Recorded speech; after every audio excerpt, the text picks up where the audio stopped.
Ever wondered how kindness can change lives? How can a simple act of care make a world of difference? Today, we're diving deep into the power of compassion and its incredible ability to heal. Compassion is more than just a feeling. It's a force that can transform lives. But what exactly is compassion? At its core, compassion is the ability to understand and share the feelings of another person, coupled with a strong desire to help them. It goes beyond sympathy or pity. While sympathy involves feeling sorry for someone's misfortune, compassion drives us to take action and make a positive difference. The science behind compassion is fascinating. When we act with compassion, our brains light up in remarkable ways. Studies have shown that compassionate acts activate regions of the brain associated with pleasure, social connection, and bonding. This activation triggers the release of oxytocin, often called the love hormone or bonding hormone. Oxytocin plays a crucial role in social bonding, trust, and empathy. It helps us connect with others on a deeper level, fostering a sense of closeness and understanding. But the effects of compassion aren't just limited to our brains. Compassion has a profound impact on our physical health, too. When we practice compassion, our bodies respond in positive ways. For instance, compassionate actions and thoughts have been linked to lower blood pressure. This is particularly significant because high blood pressure is a major risk factor for heart disease and stroke. By lowering blood pressure, compassion can contribute to better cardiovascular health. Compassion also helps reduce stress levels. When we focus on helping others, our own worries and anxieties often take a back seat. This shift in focus can lead to decreased production of stress hormones like cortisol.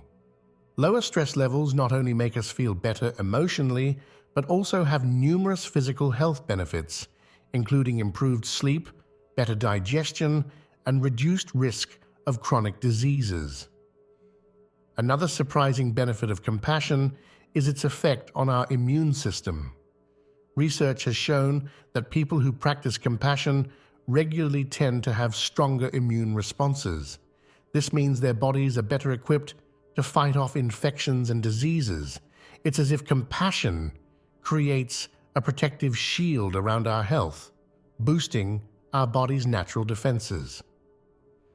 Moving beyond physical health, let's explore how compassion contributes to emotional healing.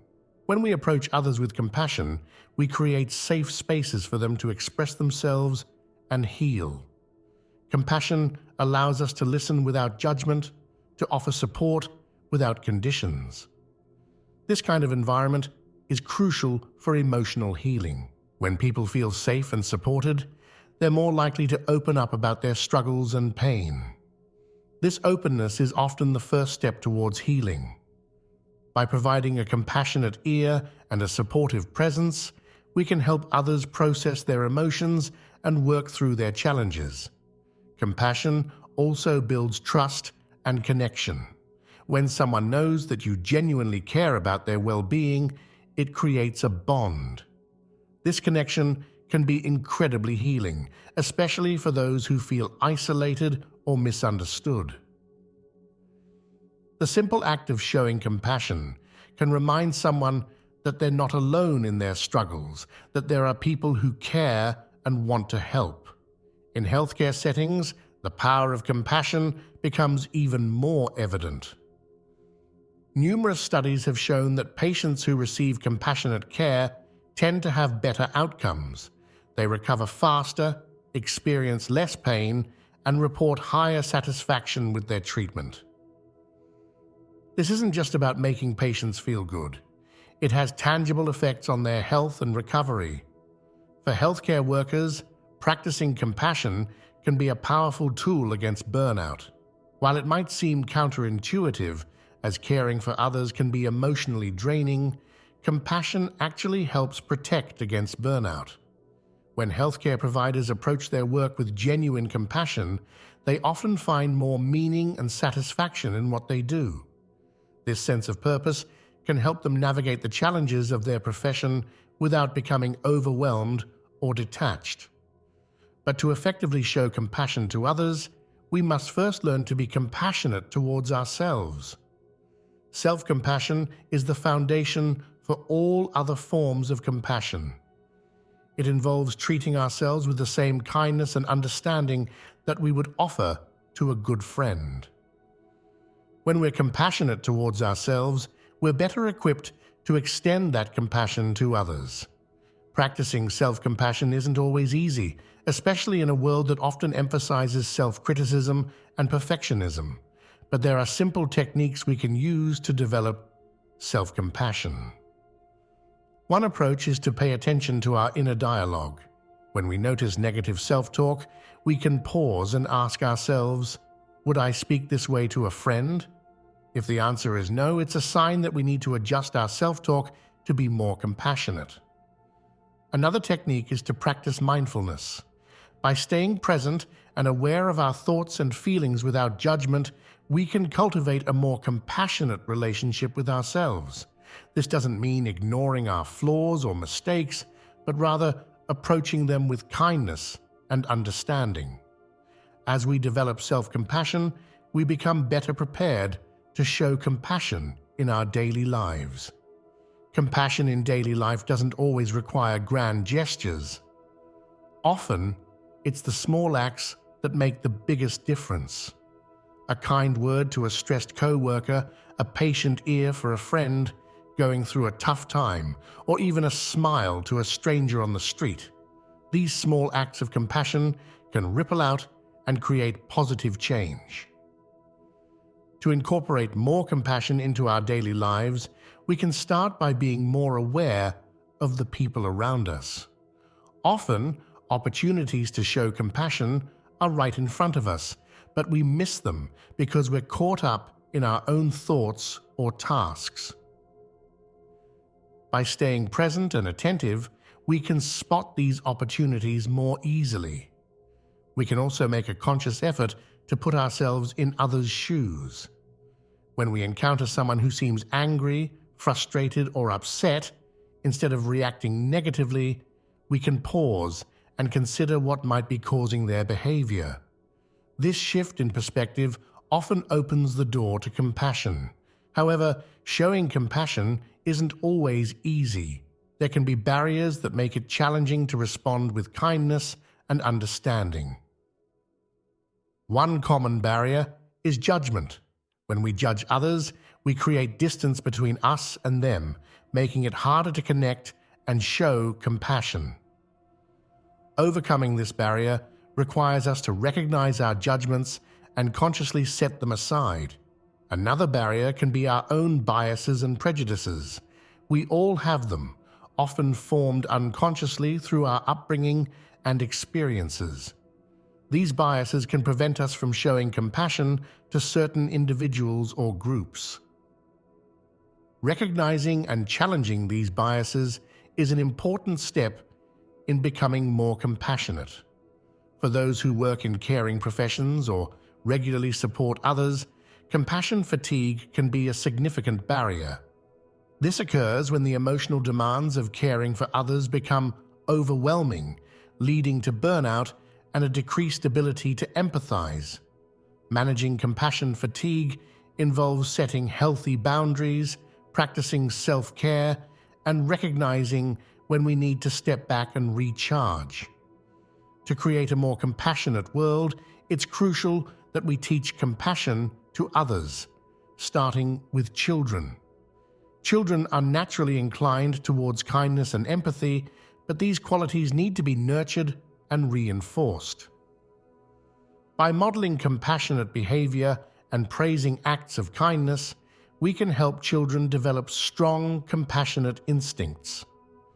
In families, compassion can be fostered through open communication, mutual respect, and shared acts of kindness.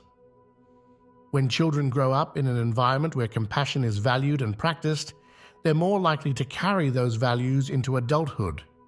Beyond individual families, we can work towards cultivating compassionate communities. This involves creating spaces and structures that encourage and reward compassionate behavior. It could be through community service programs, support groups, or initiatives that bring diverse groups of people together to foster understanding and empathy. One of the most powerful aspects of compassion is its ripple effect. When we show compassion, it doesn't just affect the recipient, it can inspire them to show compassion to others. This creates a chain reaction of kindness that can spread far beyond our immediate circle. Think about a time when someone showed you unexpected kindness. How did it make you feel? Did it inspire you to be kinder to others? This is the ripple effect in action. Each compassionate act has the potential to trigger many more, creating waves of positive change in our communities and beyond. On a larger scale, widespread compassion has the power to create significant positive change in society. When compassion becomes a guiding principle in our institutions, from schools to workplaces to government, we can address social issues more effectively and create a more just and equitable world. Compassion can bridge divides, heal conflicts, and bring people together across differences. It reminds us of our shared humanity and interconnectedness. In a world often divided by ideologies and identities, compassion offers a path towards unity and understanding. We've explored what compassion truly means and how it differs from related concepts like sympathy. We've delved into the science behind compassion, understanding how it affects our brains and bodies. We've seen how compassion contributes to both physical and emotional healing and its crucial role in healthcare settings. We've discussed the importance of self-compassion as a foundation for compassion towards others and explored ways to practice compassion in our daily lives. We've acknowledged the barriers to compassion and how to overcome them. We've considered the importance of teaching compassion, especially to children, and how to cultivate compassionate communities.